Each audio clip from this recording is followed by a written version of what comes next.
তুমি কি মাদ্রাসায় পড়ো নাকি স্কুলে পড়ো? মাদ্রাসায়। মাদ্রাসায় পড়ো।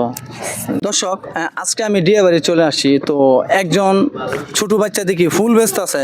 জিনিসটা আমার কাছে খারাপ লাগলো, তা আমি যাব দেখি ছোট বাচ্চার কাছে। বাবু কেমন আছো? ভালো। ফুলগুলা কি তোমার? হ্যাঁ। ফুলগুলো তো খুবই সুন্দর, তো এটা কিভাবে বিক্রি করো, কত টাকা করে বিক্রি করো?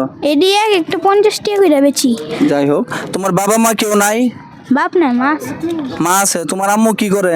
মায়ে ফুল বিক্রি করতে, কিন্তু মা বন্ধু ধরেছে দিকে বাসায়। ও, যে ওনার মা হলো অসুস্থ, তাই বাড়িতে তো অনেক চিন্তা ভাবনা থাকে। তো বাবুটার বয়স কিন্তু অল্প। তো তুমি কি মাদ্রাসায় পড়ো নাকি স্কুলে পড়ো?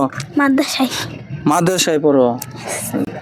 এখন তোমার আম্মু অসুস্থ দেখে মানে তুমি এই ব্যবসাটা রয়েছো না? হ্যাঁ।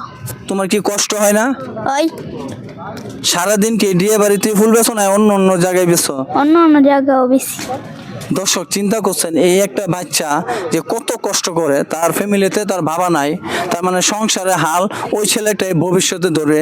তাই আমি দেখলাম যে ওনার আম্মু কিন্তু অসুস্থর কারণে ওনার ফ্যামিলি ভাবে একটু সমস্যা, এই জন্য ছেলেটা আজকে ফুল নিয়ে বেরোয়েছে। আজকে হলো শুক্রবার। যাই হোক দর্শক, আপনারা ভিডিওটি বেশি বেশি শেয়ার দিবেন, ঠিক আছে? এমন লোক আমাদের বাংলাদেশে অ্যাভেলেবেল আছে। এই ছোট বাচ্চার কাছ থেকে আপনারা যারা ডিয়া বাড়িতে আসেন, আমার অনুরোধ থাকবে যে এই বাচ্চাদের কাছ থেকে আপনারা ফুল নেন।